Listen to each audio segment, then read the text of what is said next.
Load shedding এর বর্তমান অবস্থা জানাতে নীলফামারী থেকে যুক্ত হচ্ছেন আবু সাঈদ অপু এবং জয়পুরহাট থেকে আলকারিয়া চৌধুরী। প্রথমেই জেনেতে চাই নীলফামারীর খবর। অপু, লোডশেডিং এর কারণে আসলে শিল্প কারখানায় কি ধরনের প্রভাব পড়ছে, কি বলছেন ব্যবসায়ীরা, সেই সম্পর্কে একটু জানাবেন।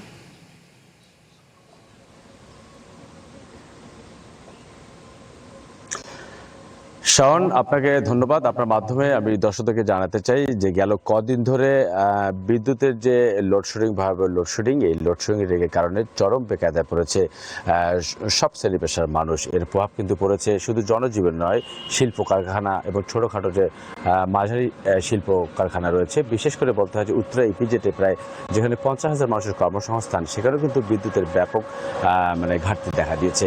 একটি তথ্য দিয়ে রাখতে চাই যে নীলফামারী পল্লী বিদ্যুৎ সমিতির যে ডিজিএম একেএম আলাউদ্দিনের সাথে আমরা কিছুক্ষণ আগে কথা বলেছি এবং তিনি আমাদেরকে জানিয়েছেন যে এই নীলফামারী জেলা শহরে প্রায় 3,56,000 বিদ্যুতের গ্রাহক রয়েছেন। এর মধ্যে কিন্তু প্রায় 3,16,000 যে মূল যে যারা আবাসিক গ্রাহক, তাদেরকে সেই বিদ্যুৎ সেবা দেওয়া হচ্ছে। তবে এর মধ্যে কিন্তু তাদের মধ্যে চাহিদা রয়েছে 75 থেকে 80 মেগাওয়াট।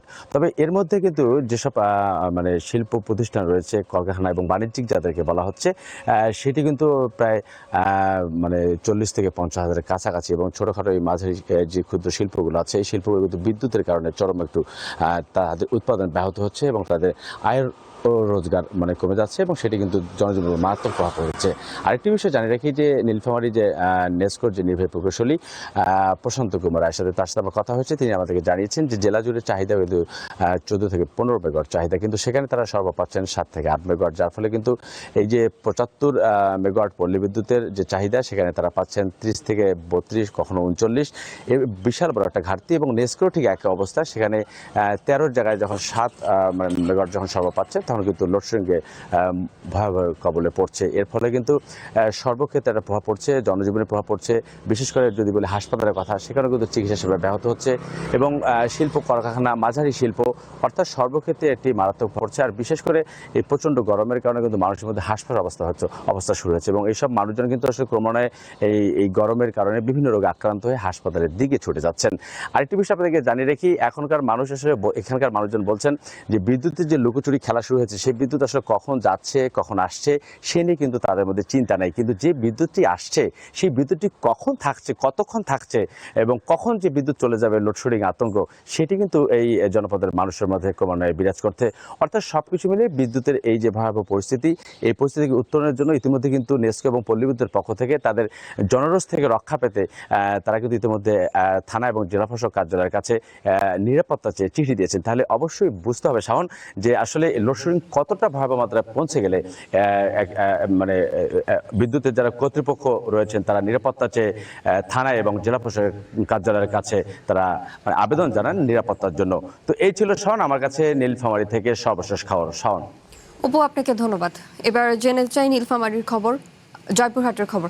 আলকারিয়া জেলায় কয়েক ঘন্টা আসলে লোডশেডিং হচ্ছে, সংকট সমাধানে এই বিষয়ে কি বলছে বিদ্যুৎ বিভাগ, সেই সম্পর্কে একটু জানাবেন।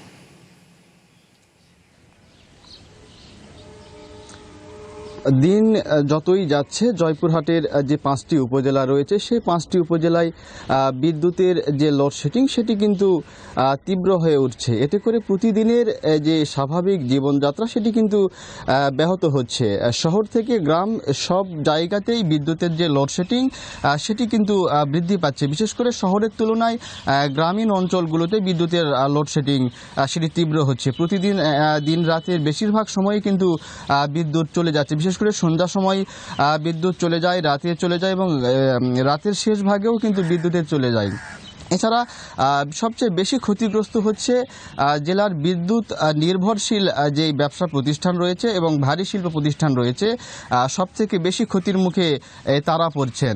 তো আমরা জয়পুরহাট পল্লী বিদ্যুৎ এবং নেসকোর সঙ্গে কথা বলেছি। তারা যেটি জানিয়েছেন যে আসলে বিদ্যুতের যে চাহিদা প্রতিদিন জয়পুরহাট জেলায় রয়েছে, তার অর্ধেক বিদ্যুতের যেটি সরবরাহ তারা কিন্তু পাচ্ছেন। এই কারণে গ্রাহক পর্যায়ে যে ভোগান্তি, সেটি কিন্তু আসলে নিরবিচ্ছিন্নভাবে বিদ্যুৎ দিতে পারছেন না তারা।